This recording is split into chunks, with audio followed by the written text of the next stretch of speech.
Hello everyone, welcome back to the channel. I hope आप सब बहुत अच्छे होंगे। Welcome to another video. So in this video I will be sharing with you all कि मेरी किस तरह से प्रिपरेशन चल रही है, मैंने किस तरह से अपनी चीज़ें मैनेज कर रही हूँ एंड मैं मैथ्स कैसे करती हूँ मैं वो आपको बताऊँगी पर्सनली। एंड उसके बाद मैंने ना न्यू चेयर ऑर्डर की है अपने मतलब स्टडी रूम के लिए, विच इज़ ऑफिस चेयर। तो उसका भी रिव्यू करेंगे एंड अनबॉक्सिंग करेंगे, तो वो आगे देखते हैं। तो सबसे पहले ना आज क्या हुआ कि मेरा सुबह अलार्म बंद करके मैं सो गई वापस, बहुत नींद आ रही थी। फिर थोड़ी देर बाद उठी तो उठते ही मैं पढ़ने बैठ गई। मेरा बिल्कुल भी मन नहीं कर रहा था पढ़ने का, तो फिर मैंने सोचा कि मैथ्स उठाते हैं क्योंकि मेरे को अच्छा लगता है मैथ्स सॉल्व करना। लेकिन मैं उसको से प्रोकेस्टिनेट करती रहती हूँ कि यार कुछ और चीज़ कर लेते हैं जो नहीं आती है। तो मैंने मैथ्स कैसे स्टार्ट किया, मैंने PYQ की एक वीडियो लगाई थी, स्टडी IQ की थी आई गेस। उसमें 2017 के पेपर थे। मैंने देखा कि बहुत से लोग क्या करते हैं ना, जब वो मैथ्स करते हैं तो वो ना सिर्फ सॉल्व करते जाते हैं क्वेश्चंस और एंड में उनके पास कुछ होता नहीं है। मेरे को लगता है कि मैथ्स के भी ना नोट्स बनाने चाहिए। नोट्स किस वे में कि जैसे आप जो भी सॉल्व कर रहे हो, मेरे को तो लगता है प्रीवियस ईयर क्वेश्चन बहुत ज़्यादा इंपॉर्टेंट होते हैं मैथ्स में, इंग्लिश में। ये ना आपको थीम बता देते हैं कि किस तरह से क्वेश्चन आते हैं। मतलब मैं CSET में भी ना हमेशा, मतलब UPSC के CSET में भी हमेशा PYQ करके गई हूँ सबसे ज़्यादा, और वही बहुत ज़्यादा हेल्प कर देते हैं आपके पेपर सॉल्व करने में। तो मैंने 2017 का पेपर उठाया था एंड स्टडी IQ की एक वीडियो से मैं सॉल्व कर रही थी, साथ साथ में क्वेश्चंस भी लिख रही थी और फिर उसके सॉल्यूशन भी लिख रही थी। बाद में क्या होगा ना, जब एग्ज़ाम आने वाला होगा तो मैं जो मैंने नोट्स बनाए इनको उठाऊंगी, सिर्फ क्वेश्चन देखूंगी और सॉल्व करूंगी। या फिर हम सिर्फ सॉल्यूशन देख लेना तो हमारे दिमाग में आ जाता है कि किस कॉन्सेप्ट से या किस तरीके से हमने इस क्वेश्चन को सॉल्व किया था। तो मैंने अभी यही सोचा मैथ के लिए कि सबसे पहले मैं लास्ट 3 ईयर्स के जब जब पेपर्स हुए हैं, I think 2017, then 23 and 24 I guess, या फिर 22 23 जो भी है, तो जो लास्ट 3 ईयर के पेपर्स हैं वो मैं सॉल्व करके जाऊंगी मैथ्स के। फिर उनसे रिलेटेड जो क्वेश्चंस बनते हैं, जैसे सपोज अगर टाइम एंड वर्क का क्वेश्चन आया है तो फिर मैं टाइम एंड वर्क का क्वेश्चन उठाऊंगी जो RS अग्रवाल बुक है वहाँ से, और फिर वहाँ पे मैं अच्छे से प्रैक्टिस करूँगी।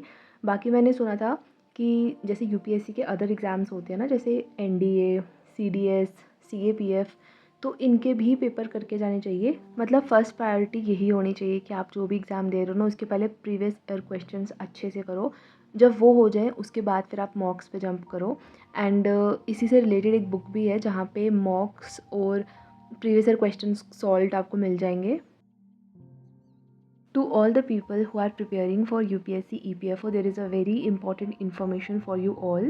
जैसे कि आपको पता है कि UPSC EPFO में जो बेस्ट सेलिंग बुक है that is of Disha publication. So उनका 3rd एडिशन आ चुका है UPSC EPFO एग्जाम के लिए। सबसे पहले आपको लास्ट 3 ईयर्स के EPFO के सॉल्व पेपर मिल जाएंगे which are very very important for this exam. Further this book is divided into 4 parts, जिसमें फर्स्ट पार्ट में आपका रीजनिंग आ जाएगा which is general mental ability. Second में आपके मैथ्स के टॉपिक्स कवर्ड हैं which is quantitative aptitude. Fourth में आपका जनरल इंग्लिश से लाइक 20 क्वेश्चंस आते हैं, so it's very important. And lastly आपका जनरल स्टडीज़, जिसमें हिस्ट्री, पॉलिटी, इकोनॉमी एंड साथ ही साथ जो EPFO स्पेसिफिक टॉपिक्स हैं like general accounting, industrial relations and labour laws, computer application, social security, वो सब भी कवर्ड हैं। एंड उसके साथ साथ करंट अफेयर्स भी अपडेटेड है, updated economic survey and budget, and साथ ही साथ आपको MCQs भी मिल जाएंगे हर एक टॉपिक के बाद, सो दैट आप उसको प्रैक्टिस कर सको। This book provides you with well illustrated theory and fully solved examples. And if you are done with your syllabus and want to practice more and more mocks, then you can go for this Super 10 mock test for UPSC EPFO book by Disha Publications, जिसमें आपको last 3 year के solve papers and साथ ही साथ 10 mocks मिल जाएंगे which are up to the exam level. इन सब के अलावा अगर आपको सिर्फ EPFO स्पेसिफिक बुक चाहिए तो आप ये बुक चेकआउट कर सकते हो, जिसमें आपको सिर्फ EPFO स्पेसिफिक टॉपिक्स मिल जाएंगे। These books can be really helpful in your UPSC EPFO preparation, so make sure to check them out. The link is given in the description box and the comment box. तो मैं personally math इसी तरह से करती हूँ, जैसे मैंने आपको बताया कि प्रीवियस ईयर क्वेश्चन करके फिर वहाँ पे जो थीम्स हो उनको रिवाइज़ करना एंड साथ ही साथ थोड़े अपने नोट्स बना लेना। इंग्लिश को भी मैं इसी तरह से करूँगी, अपने नोट्स रिवाइज़ करूँगी एंड साथ ही जो प्रीवियस ईयर क्वेश्चन है वो करूँगी। बाकी मैंने एक पेड बैच भी लिया है जो मैंने आपको बताया था पहले भी, शायद से कैप्शंस में लिखा था, अमित किल्होर सर का बैच लिया है। तो देखो यार, वो आपके ऊपर डिपेंड करता है आपको लेना है नहीं लेना है। मुझे पर्सनली लगा कि मेरे पास टाइम कम है, मेरे को ऐसे यूट्यूब पे जाके सर्च करके, क्योंकि यूट्यूब पे मिल तो जाती है सब चीज़ें, अलग अलग इंस्टीट्यूट की होती हैं, लेकिन फिर ना थोड़ा सा ढूंढना पड़ता है चीज़ों को। तो जब मेरे पास टाइम हो तो मैं ढूंढ लेती हूँ, बट अभी मेरे को लग रहा था कि ठीक है, इतनी ज़्यादा प्राइस भी नहीं है और मतलब मेरे को एक जगह चाहिए, और मेरे को उन सर का ना पढ़ाने का वे अच्छा लगा। मैंने यूट्यूब पे उनके 1-2 लेक्चर्स देखे थे। मेरे को पर्सनली वैसे टीचर्स अच्छे लगते हैं जो कि ना क्लास में थोड़ा सा फ़न एलिमेंट डालें और थोड़ा सा इंगेजिंग रखें बच्चों को। जो बिल्कुल बोरिंग लेक्चर्स हो जाते हैं ना, जो बिल्कुल पढ़ाई से रिलेटेड होते हैं, उस पे तो मेरे को नींद ही आ जाती है। तो मेरे को उनका अच्छा लगा पढ़ाने का ढंग, वो ऐसे बहुत हँसाते रहते हैं, इसलिए मैंने उनका वाला बैच ज्वाइन किया। लेकिन वो तो खुद अब बस वही पढ़ा रहे हैं, industrial relations and labour laws. उसके अलावा बाकी अलग अलग टीचर्स हैं, लेकिन मैं बहुत सेलेक्टिवली उसको पढ़ने वाली हूँ, specifically for EPF, for specific topics, and may be maths के लिए यूज़ कर सकती हूँ। बाकी फिर टाइम के अनुसार, मतलब मेरे खुद के जो पर्सनली नोट्स हैं, क्योंकि लेक्चर्स देखने में टाइम जाता है और अगर आप खुद से करोगे तो टाइम बचता है। तो इसलिए लेक्चर्स बस उसी के देखने चाहिए जहाँ पे आपको ज़रूरत लग रही है। उसके बाद क्या हुआ कि ये तो मेरा क्या हो गया था कि मेरे ना थोड़े नी में कुछ टाइम से इशू चल रहा है। पहले एक नी में पेन थी, फिर वहाँ से शिफ्ट होकर दूसरी नी में चली गई। पहले मुझे लगा कि मे बी जिम की वजह से हुआ या फिर मैंने ज़्यादा वर्कआउट कर लिया उसकी वजह से हुआ, कहीं स्ट्रेन आ गया होगा। बट फिर बाद में क्या हुआ कि वो दूसरी नी में शिफ्ट हो गया, जबकि मैं ऐसा कुछ कर भी नहीं रही थी। तो फिर मेरे को लगा कि कुछ गड़बड़ है, तो डॉक्टर के पास जाना चाहिए, और हम दिखाने गए और वहाँ डॉक्टर उस दिन आया ही नहीं। लेकिन फिर हम बाकी काम करके आ गए, क्योंकि एक फैमिली में एक शादी भी आ रही है, तो उसकी थोड़ी शॉपिंग करनी थी, तो फिर वो करने लग गए। और फिर मैं रात को बहुत ही लेट घर आई थी। घर आके मैंने थोड़ी सी मैगी खाई थी और फिर मैं सो गई थी। और फिर coming to the next day, तो अभी मैं सुबह उठ के इंडस्ट्रियल रिलेशंस का एक लेक्चर कर रही थी सर का ही। और हाँ, जैसे मैंने आपको बोला कि मैं अपने 3 एग्ज़ाम्स कैसे मैनेज कर रही हूँ, तो पहले मैंने ये सोचा था कि मैं एक दिन में सब कुछ क्या करूँगी। जैसे सुबह सपोज़ 4 घंटे मैं EPFO का पढ़ूँगी, देन 2 घंटे मैं UPSC का पढ़ूँगी, एंड देन 1 डेढ़ घंटा मैं इंटरव्यू का पढ़ूँगी। मैंने स्टार्टिंग के 1 हफ़्ता इसी रूटीन को फॉलो किया, लेकिन ये बहुत ज़्यादा ना हेक्टिक हो रहा था। सेकेंडली क्या होता है ना कि जब हम एक सब्जेक्ट पढ़ रहे होते हैं, हमें जैसे ही फ्लो बनने लगता है, सपोज़ मैं इंटरव्यू का पढ़ रही हूँ, मैंने उसको टाइम एलोकेट किया हुआ है 1.5 घंटा, मतलब 1.5 आवर, ठीक है। जब मैंने उसको आधा घंटा ही पढ़ा तो मेरा वो फ्लो बन गया। अब मुझे मज़ा आ रहा है उसको और एक्सप्लोर करने में उस टॉपिक को, और ऐसे टाइम ख़त्म हो गया। और एक दिन मैंने ऐसे स्ट्रेच करते करते वो मैं 3 साढ़े 3 घंटे तक उसको पढ़ने लग गई। फिर बाकी का स्केड्यूल सारा ख़राब हो गया। तो उससे मुझे ये लगा कि नहीं यार, मतलब मेरे को जिस दिन मैं ये करूँगी ना, तो मेरे को अच्छे से टाइम चाहिए। मैं ऐसे नहीं कर पाती कि आधा घंटा मैथ कर लिया, आधा घंटा इंग्लिश कर लिया, मतलब जब तक मेरे दिमाग में चीज़ें जाने लगती है तब तक टाइम ओवर हो जाता है। तो इसलिए फिर मैंने डिसाइड किया कि मैं अपने वीक को डिवाइड करूँगी। लाइक मैंने ये सोचा है कि 4 डेज़ मैं EPFO का पढ़ूँगी अच्छे से, 4 से 5 डेज़, डिपेंडिंग कि मेरे कितने टारगेट्स ख़त्म हुए हैं। उसके बाद एक दिन मैं पूरा रखूँगी UPSC के लिए। UPSC का अभी थोड़ा सा फोकस कम है। एक बार EPFO हो जाए उसके बाद मैं UPSC पे पूरा प्रॉपर्ली शिफ्ट हो जाऊँगी। लेकिन मेरे को ये है कि मेरे को थोड़ा ऑप्शनल अपना साथ लेकर चलना है। तो इसीलिए मैं एक दिन रख रही हूँ जिस दिन मैं एक दिन पूरा एंथ्रो पढ़ूँगी। वो कोई भी वीक का दिन हो सकता है। जैसे सपोज़ आज पढ़ने का मन नहीं कर रहा, तो आज मैं सोच रही हूँ एंथ्रो पढ़ लेते हैं, तो मैं उस दिन वो पढ़ लूँगी। एंड वैसे ही एक दिन हफ्ते का 1 या 1.5 दिन मैं रखूँगी इंटरव्यू के लिए। इसमें मतलब पूरा दिन अपने हॉबीज़ को एक्सप्लोर करना है, अपनी स्टेट को एक्सप्लोर करना है, जो भी क्वेश्चंस पूछे जा सकते हैं उनके ऊपर पढ़ना है, और बाकी न्यूज़पेपर तो डेली चलेगा। तो इस तरह से मैंने सोचा हुआ है, और I think this is working for me. थोड़े दिन हो गए हैं जैसे मैं पूरा दिन EPFO का कर रही हूँ, तो अच्छा हो जाता है। कभी कभी ये भी चीज़ हो जाती है, जैसे सपोज़ हम पूरा दिन स्टार्ट करते हैं ना, तो स्टार्टिंग के हमारे दिन अच्छा जा रहा होता है, शाम आते आते पढ़ने का मन नहीं करता और शाम वाले टारगेट्स वहीं रह जाते हैं। फिर नेक्स्ट डे स्टार्ट होता है, सुबह के टारगेट्स हम करते हैं, शाम वाले वहीं रह जाते हैं। तो इस वजह से मेरा इंटरव्यू तो कुछ दिनों से रह ही रहा था। मतलब मैं शाम को मैंने इंटरव्यू रखा होता था, तो वो मैं शाम तक आके एग्जॉस्ट हो गई होती थी, तो मैं छोड़ ही देती थी इंटरव्यू। तो इसलिए फिर मैंने ये चीज़ सोची और मेरे लिए ये चीज़ तो वर्क कर रही है। बाकी सबका अपना तरीका होता है पढ़ने का। आपके लिए जो चीज़ वर्क करे आप वैसे प्रोसीड करो। उसके बाद मैं आपको दिखा रही हूँ अपनी पुरानी चेयर। तो इसको काफ़ी टाइम हो गया है। इसकी जो कुशन्स है ना, आर्म रेस्ट पे भी, वो भी पूरा ख़राब हो गया था, पूरी चेयर चुभती थी।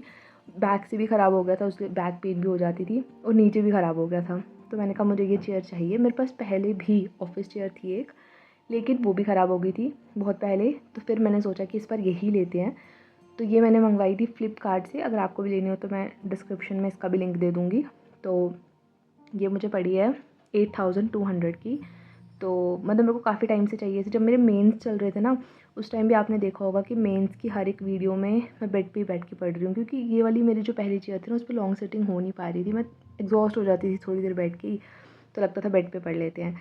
पर मेरे को अभी था कि नहीं यार, मेरे को भी बहुत पढ़ना है। मैं बेड पे जाके थोड़ा सा आलसपन तो आ जाता है, प्लस जब आपको ज़्यादा स्टफ़ लेकर जाना पड़े तो जा नहीं सकते, तो फिर लगता है सो ही जाओ। तो मेरे साथ ये चीज़ हो रही थी, तो मेरे को कहा नहीं, मेरे को एक चेयर चाहिए जिस पे मैं लॉन्ग सेटिंग कर सकूँ। तो मैंने फिर बहुत टाइम के बाद ये चेयर मंगवाई।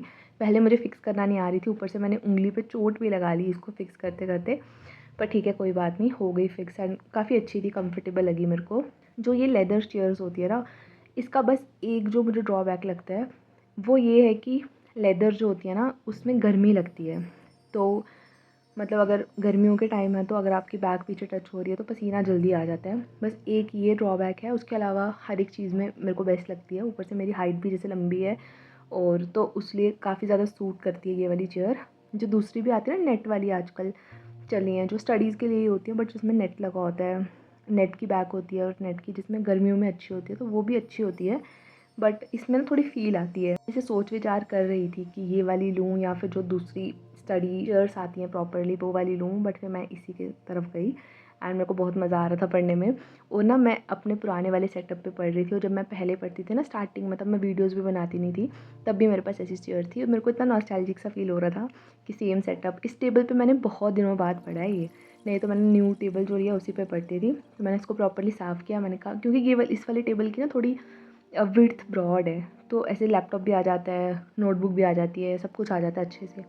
तो मैंने कहा यहाँ पढ़ते हैं। और न्यू चेयर तो मज़ा आ रहा था बिल्कुल कंफर्टेबल होके, और ऐसे और ज़्यादा मोटिवेशन आती है ना जब कोई नई चीज़ आए, तो मेरे साथ यही हो रहा था, मज़ा आ रहा था। लेकिन फिर मेरे को बीच में बहुत नींद आ गई, बट मैंने सोचा कि नहीं नहीं मेरे को अपना लेक्चर कंप्लीट करना है, तो मैं वो सुन ही रही थी। साथ में थोड़ा पॉलिटी का चल रहा था, तो पॉलिटी ऐसे भी आती है, तो उसमें मैंने 5 से 10 मिनट नैप ले ली और उसके बाद फिर वहीं पर कंटिन्यू किया।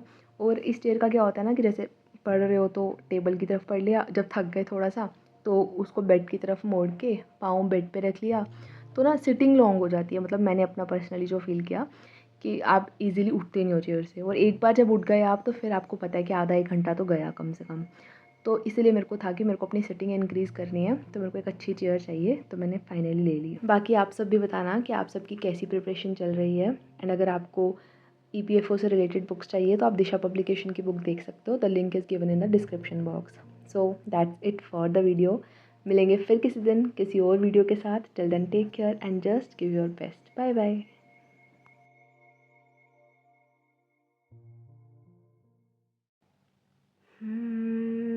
तुम इन सब को छोड़ के कैसे कल सुबह आ जाओगे, मेरे साथ इन्हें भी तो तुम याद बहुत आओगे। बड़े अच्छे लगते हैं ये धरती